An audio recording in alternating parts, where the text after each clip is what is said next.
नमस्कार। आज हम एक ऐसे सवाल पर बात करने वाले हैं जिसका असर हम सबकी जेब पर पड़ता है। सवाल ये है कि हमारा पैसा अपनी ताकत क्यों खो रहा है। ये कहानी सिर्फ बढ़ती कीमतों की नहीं है, बल्कि हमारे ही पैसे की घटती कीमत की है।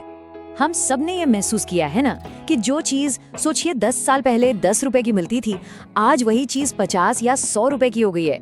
छोटी छोटी चीजें भी अब बजट पर बड़ा बोझ डाल रही हैं और ये हर घर की कहानी बन चुकी है। जरा इन नंबरों को देखिए।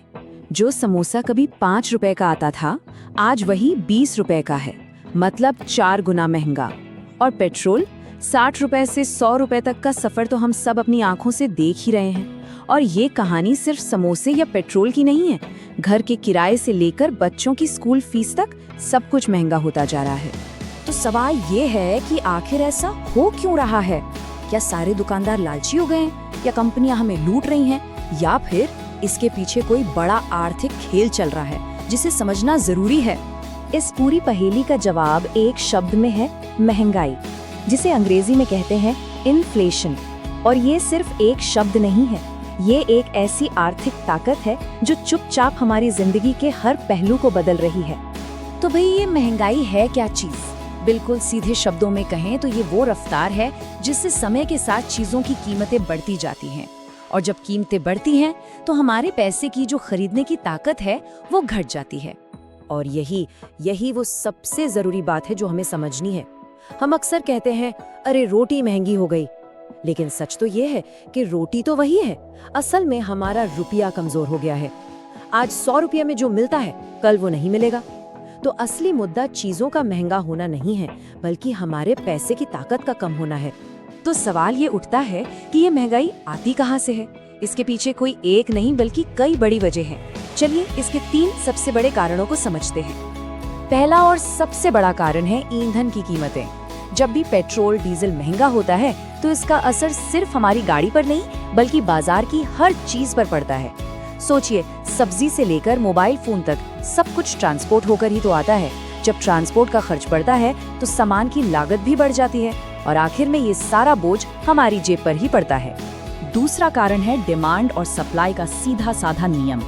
मतलब जब किसी चीज को खरीदने वाले बहुत ज्यादा हों और वो चीज बाजार में कम हो तो उसकी कीमत बढ़ना तो तय है। जैसे प्याज, जब फसल खराब होती है तो बाजार में प्याज कम हो जाता है, पर खाने वाले तो उतने ही रहते हैं। नतीजा क्या होता है? 20 रुपए किलो वाला प्याज 100 रुपए किलो तक पहुंच जाता है। तीसरा कारण सुनने में थोड़ा अजीब लग सकता है, पर है बड़ा आसान। सोचिए, एक गांव में 100 किलो चावल है और सबके पास मिलाकर 10,000 रुपए हैं, तो कीमतें ठीक रहेंगी। अब अगर सरकार सबको पैसे बांट दे और गांव में अचानक 1 लाख रुपए हो जाएं, पर चावल अभी भी 100 किलो ही है, तो क्या होगा? लोग उसी चावल के लिए ज्यादा पैसे देने को तैयार हो जाएंगे और उसकी कीमत आसमान छूने लगेगी। यही होता है जब बाजार में सामान से ज्यादा पैसा आ जाता है। अब कई लोग सोचते हैं कि अगर सैलरी बढ़ रही है तो महंगाई से क्या डरना, लेकिन यहीं पर एक जाल है, एक ट्रैप है जिसे समझना बेहद जरूरी है। यहाँ देखिए, मान लीजिए सैलरी में 10% की बढ़ोतरी हुई। सुनने में तो बहुत अच्छा लगता है, लेकिन अगर उसी साल महंगाई 15% बढ़ गई तो इसका मतलब ये हुआ कि हमारी कमाई से ज्यादा तेजी से तो हमारे खर्चे बढ़ गए। जेब में पैसे तो ज्यादा आए, लेकिन उनकी ताकत, उनकी वैल्यू पहले से भी कम हो गई। और यहीं आकर हमारी वो पुरानी सोच टूट जाती है। हम हमेशा से सुनते आए हैं कि पैसे बचाने चाहिए, लेकिन आज की दुनिया में सिर्फ पैसे बचाना काफी नहीं है। ये हमारे भविष्य की कोई गारंटी नहीं देता। ये चार्ट देखिए, ये दिखाता है कि महंगाई कैसे हमारी बचत को चुपचाप दीमक की तरह खा जाती है। अगर आज 1 लाख रुपए बैंक में रखे जाएं और महंगाई दर 7% रहे तो 10 साल बाद खाते में तो 1 लाख रुपए ही दिखेंगे, लेकिन उनकी असली कीमत, उनकी खरीदने की ताकत आधी रह जाएगी। पैसा बिना खर्च किए ही आधा हो जाएगा। तो फिर इसका हल क्या है? अगर सिर्फ पैसे बचाना काफी नहीं है तो फिर करना क्या चाहिए? जवाब है, अपने पैसे को सिर्फ बचाने के बजाय उसे काम पर लगाना। बचत और निवेश, इन दोनों में जमीन आसमान का फर्क है। देखिए, बचत का मतलब है पैसे को बस पार्क कर देना, सुरक्षित रख देना, जहां वो धीरे धीरे अपनी कीमत खोता रहता है। और निवेश का मतलब है पैसे को ऐसी जगह लगाना जहां वो महंगाई से भी ज्यादा तेजी से बढ़ सके। ये अपने पैसे से ही अपने लिए और पैसा कमाने का तरीका है। तो पैसा लगाया कहाँ जाए? देखिए, स्टॉक मार्केट है, म्यूचुअल फंड्स हैं, कोई अपना छोटा मोटा बिजनेस हो सकता है, जमीन या सोना। ये कुछ रास्ते हैं और ऐसा नहीं है कि इसके लिए एक्सपर्ट होना जरूरी है।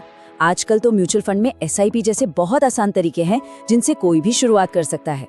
असली खेल है कंपाउंडिंग की ताकत का, मतलब मुनाफे पर भी मुनाफा कमाना और पैसे को इतने तेजी से बढ़ाना कि महंगाई आसपास भी ना फटक सके।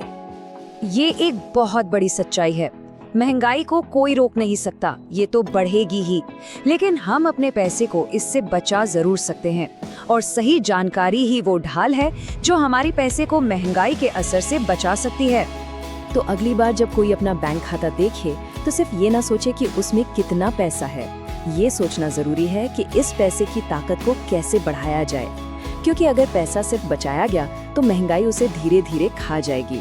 लेकिन अगर पैसे को समझदारी से बढ़ाया गया तो वही पैसा हमारे लिए